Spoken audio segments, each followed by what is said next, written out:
आवाज जनतेचा। राष्ट्रध्वज सन्मान समितीतर्फे साखळी उपोषण महावितरण कंपनीचे अधिकारी आणि कर्मचारी यांच्यावर कोणत्याही प्रकारची कार्यवाही न केल्यामुळे 23 जानेवारीला जिल्हाधिकारी कार्यालयावर साखळी आंदोलन चालू केलं असता जनतेनं हजारोंच्या संख्येनं प्रतिसाद देत जाहीर निषेध दर्शवलाय।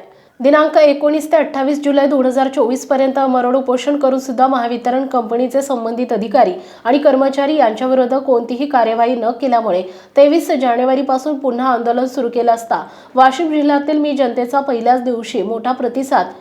महाराष्ट्र राज्य वीज वितरण कंपनी मर्यादित वाशिमचे अधीक्षक अभियंता आणि काही अधिकारी आणि कर्मचारी हे दिनांक 1 मे 2024 रोजी महाराष्ट्र दिनी ध्वजारोहणाला जाणीवपूर्वक गैरहजर राहून त्याच दिवशी दुपारी 3 ते 4 च्या दरम्यान राष्ट्रीय ध्वजाजवळ टी-शर्टवर जाऊन फोटो काढून ध्वजारोहण मीच केले असं दाखवण्याचा प्रयत्न केला। यानंतर आम्ही त्यांना म्हटलं की तुमची तक्रार वरिष्ठांकडे करतो असं म्हणताच आमदार खासदार माझ्या खिशात आहेत, मंत्री सुद्धा माझे काहीही बिघाडू शकत नाही, तुम्हाला काय करायचंय ते करा।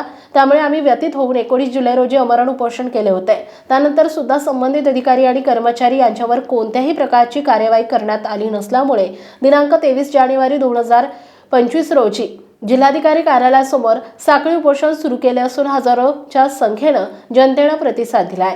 वाशिम जिल्हा प्रतिनिधी वैशाली चौरे। आपल्या परिसरातील बातम्या आणि ताज्या घडामोडी पाहण्यासाठी आजच आमच्या ABK न्यूज 24 चॅनलला सबस्क्राईब करा आणि बेल आयकॉनवर क्लिक करा।